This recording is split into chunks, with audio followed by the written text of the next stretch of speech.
Hello everybody.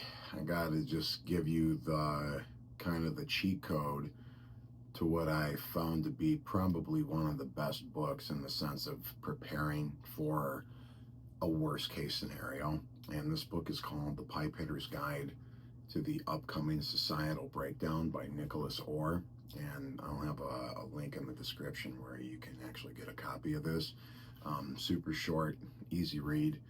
You can finish it like in just like well, it took me a few hours. Actually, that's a lie, it took me a few days.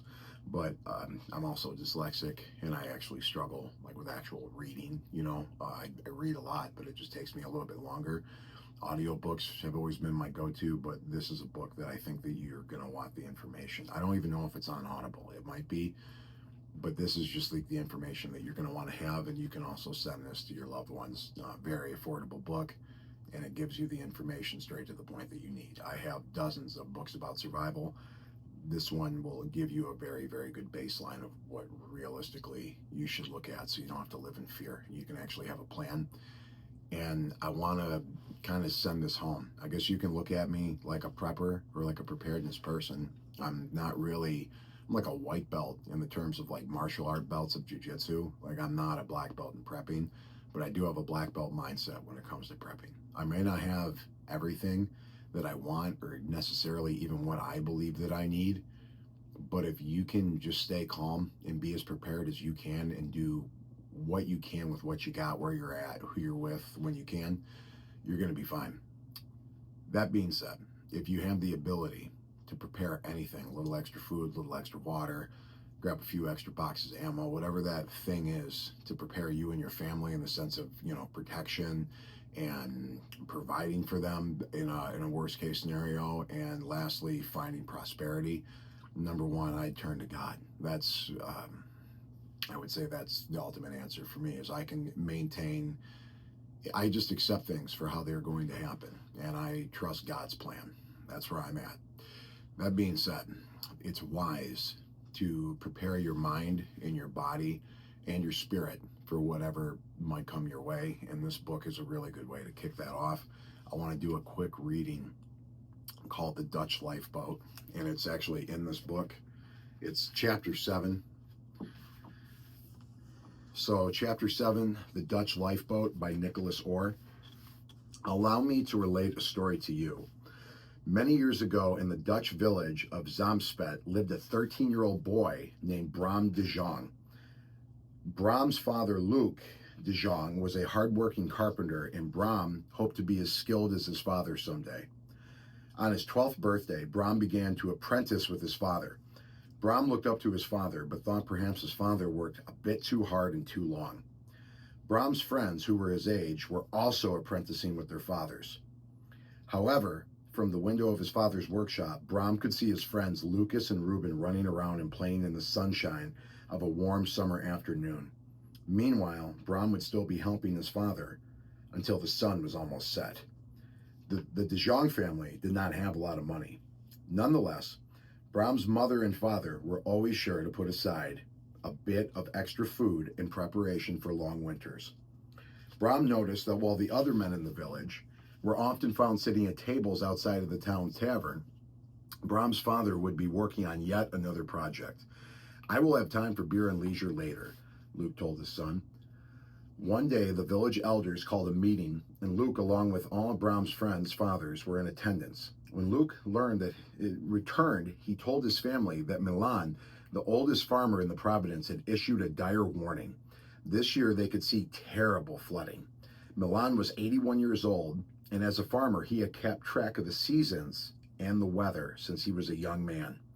According to Milan, the weather patterns of the current year were the same as those from 45 years before, when the entire village was flooded and water reached the rooftops. According to Milan, the Wall River had broken and the dikes and the flooding had lasted for days. He advised all the villagers to build wooden lifeboats for their families and to fill them with food and water. Luke related this to his wife and son, that after Milan had left, most of the village elders and men in attendance had mocked him as crazy, right? Everyone at the village hall was either not born yet or had been so young at that time that they had no recollection of the flood which the old man spoke. The opinion of the elders was that while there might have been a flood 45 years previous, it was certainly not as bad as the old man had remembered. It was true that the old people of the village used to talk about a great flood, but that was a long time ago. No one spoke of that anymore, and others felt most everyone would be safe on the second floor of their houses if a flood did come. They advised those with a single-story house to go to the neighbor's home if floodwaters ever came. Brom asked his father what he planned to do. "I am a carpenter, am I not? I will build a boat big enough for our whole family." In addition to his mother and father, Brom and his 5-year-old brother Levi, Luke's younger brother Finn, and his recent bride Mila would join the family if a crisis occurred. Brom liked his Uncle Finn.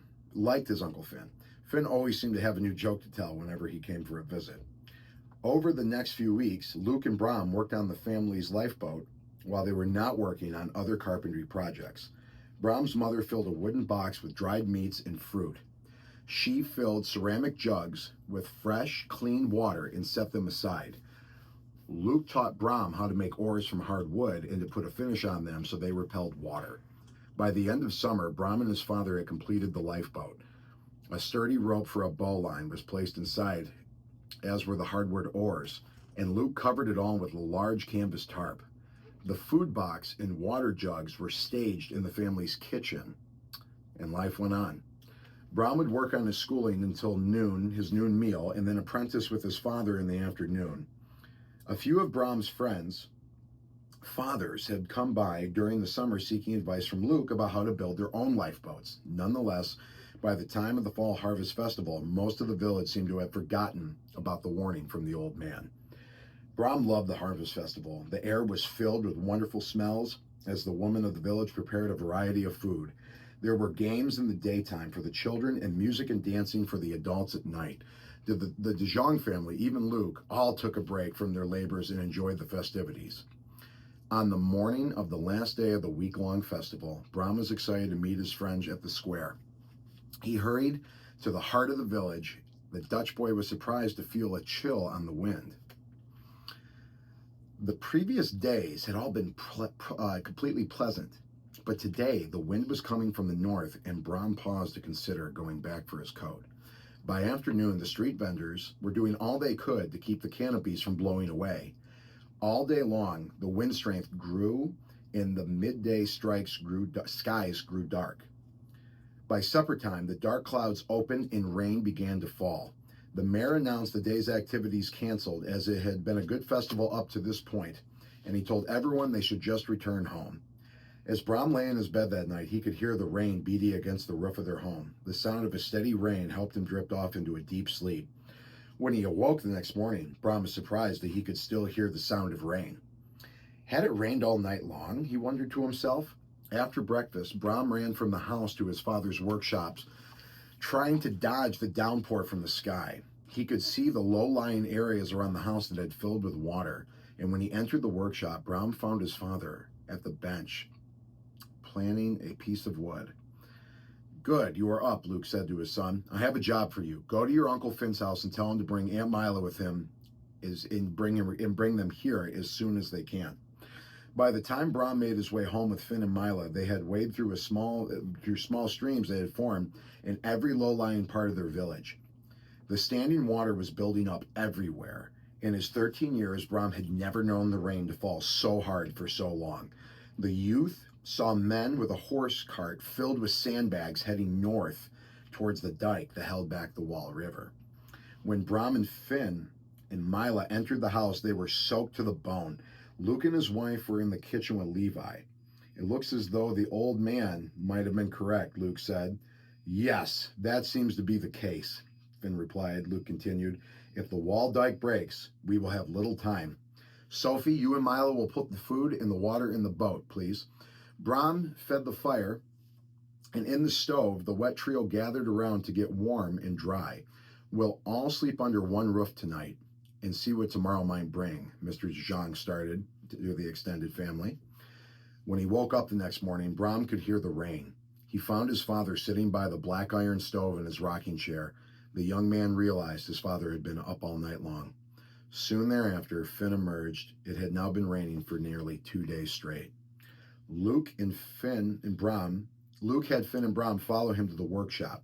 Once inside and out the hearing of the woman, Luke spoke very gravely.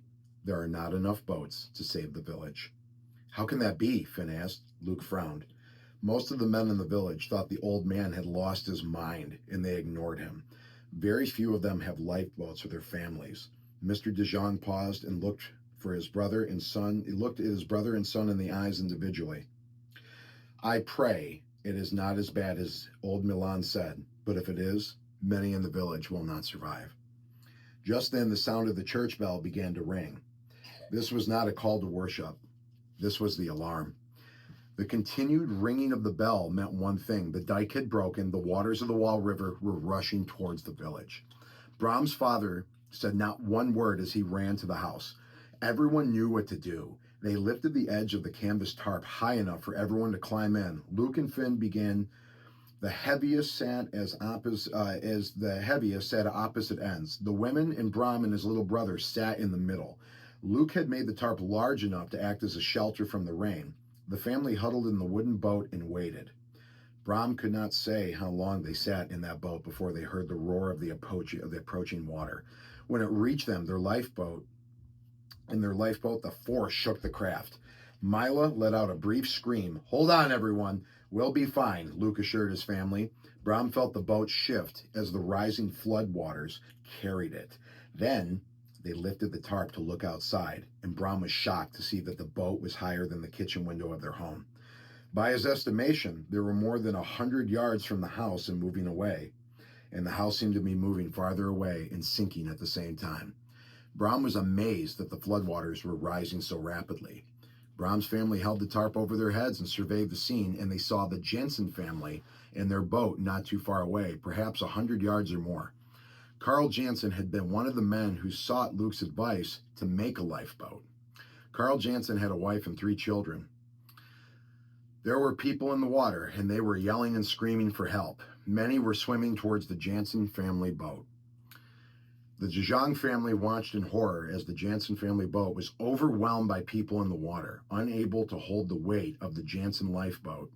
It tipped and it sank below the floodwaters. Carl Jansen and his wife desperately tried to save their children, but the panicked villagers flailed and screamed and pushed the Jansens down, drowning the entire family. A dozen or so villagers spotted the De Jong lifeboat and began to swim for it. Luke yelled to Finn and Brom, grab the oars. Don't let them get to the boat or they will drown us all. As the panicked swimmers approached the lifeboat, Luke yelled a warning. Stay back, leave us be. The villagers in the water ignored the command and kept coming. They screamed for Luke to save them. Stop, Brom fathers yelled as a man reached out to grab the family's boat. A fraction of a moment later, Luke smashed the head of the man with a heavy hardwood oar. At the bow, Finn defended the lifeboat as another man in the water lunged for the front. Finn stuck that man with all of his might, splitting his head open. Sophie and Mila huddled under the center of the boat, little Levi between them. Mia screamed as once more as a woman put her hands on the edge of the boat and started to pull herself up. Brom recognized her. It was Miss Baker, the mayor's wife. Finn and Luke were busy defending the fore and the aft. No, stop, get out, Brom yelled, but Miss Baker had a crazed look in her eyes in ignoring him. At that moment, the yelling and the screaming became muffled by Brom's ears. The sight of the Jansen family being drowned by the panicked mob flashed in his mind. It seemed that the world was moving in slow motion, and Brom De Jong was now operating on survival instinct. If he did not act, his family would suffer the same fate as the others. The youth was a bit surprised when the oar he was holding crashed down onto the mayor's wife, who was pulling herself into the boat. Brom saw her eyes roll back into her head as he watched her slip below the floodwaters. Epilogue. Like one of the Aesop's fables, not all stories have a happy ending, but they do have a moral and many have lessons. I would expect the moral of the story would be self-evident, but we will dissect the tale regardless. First, we have the warning from the old man. The villagers think that the old man is paranoid or prone to exaggeration. They are assured that things could never get that bad. It is a common form of arrogance in man to behave as if history began on the day they were born. Far too often, humans, whether by default or design, will act as though nothing happened before they arrived on this planet matters. And in the story, we see that the villagers had no direct memory of the previous catastrophic flood, so they acted as that the historical relevance made no difference to them. Luke, Brahm's father, is a skilled carpenter with talent and the ability to build a sturdy life raft for his family. Despite the fact that Luke was available to give advice in such matters, only a few of the villagers decided to take him up on the subject. The villagers had all the summer and into the fall to prepare, but most chose not to do so. When the flood came, and they were not prepared. When the flood came, they were not prepared. It was not that they hadn't been given warning, they had. They also had ample time to prepare, but they chose not to. When the unprepared and panicked villagers swam for the Jansen boat, Mr. Jansen was ill-prepared to stop them from sinking it. He had done the right thing by making a lifeboat, but he and his family perished anyway. On the other hand, Luke had arranged for his adult brother to join the family in the event of an emergency. He had built the boat so it was big enough for the extended family. The De Jong family did not drown because there were 2 adult men and a teenage boy on the boat to defend it. That does not make Luke De Jong cruel or a selfish monster. He did what was right while other men lounged in the tavern. At the end of the story, the De Jong men had to use the oars to bash the heads of those who panicked with panic behavior because they would have sunk and killed them all. The people in the water were not foreign invaders, they were their neighbors. Brahm recognized Miss Baker, the mayor's wife, but none of that mattered. The people in the water were going to drown. The only difference would be whether or not they took the De Jong family with them. When the societal collapse comes, whether it lasts a few weeks or a few months or 299 days, as the one author suggested, there will be people completely failed to prepare. In a panic, they will cry out for those who did prepare to save them. Will they attempt to overwhelm the prepared people? And if they are successful, both the prepared and the unprepared will all die because there is not enough for all. You cannot make your neighbors and family build their own lifeboat. However, unless you want to be in the position where you are smashing heads with an oar, you need to encourage them to become self-reliant now. That little portion just right there was probably some of the most informative information that most people can relate to, because that's always been said. They'll say like, well, I'm not a prepper, but my brother-in-law is, and we'll just go there. Will they take you? Well, of course they'll take me. They're family. You need to kind of start thinking in a worst case scenario now. And if you don't have the ability to think like that and you don't have a preparedness mindset, I suggest the Pipe Hitter's Guide to Surviving the Upcoming Societal Collapse, because it gives the most, it's not even that complex. They just give you a layout of exactly what you should expect, why realistically it might happen, and what you can do so you can sleep better at night to know that you're ready to rock. It doesn't have to be a stressful thing. You just have to be prepared, and you have to have the willingness to protect your family at all costs, and that's your motivation. And if it's just you, it should be the easiest thing in the world for you to be able to do. And if you're someone that has a family, you can start right now. Get an extra case of water, grab some extra rounds of ammo when you're at the store, grab extra food that you can store away. It's literally all in here, all the things that you can grab that are super simple and extremely affordable. Check this book out. Check out the link in the description and send this to someone that either is prepared so they can share this message with their people, or someone who needs to get their shit together so they're not going to be the people that are pulling your lifeboat over. God bless you. God bless America. God bless the world. And let's pray for peace.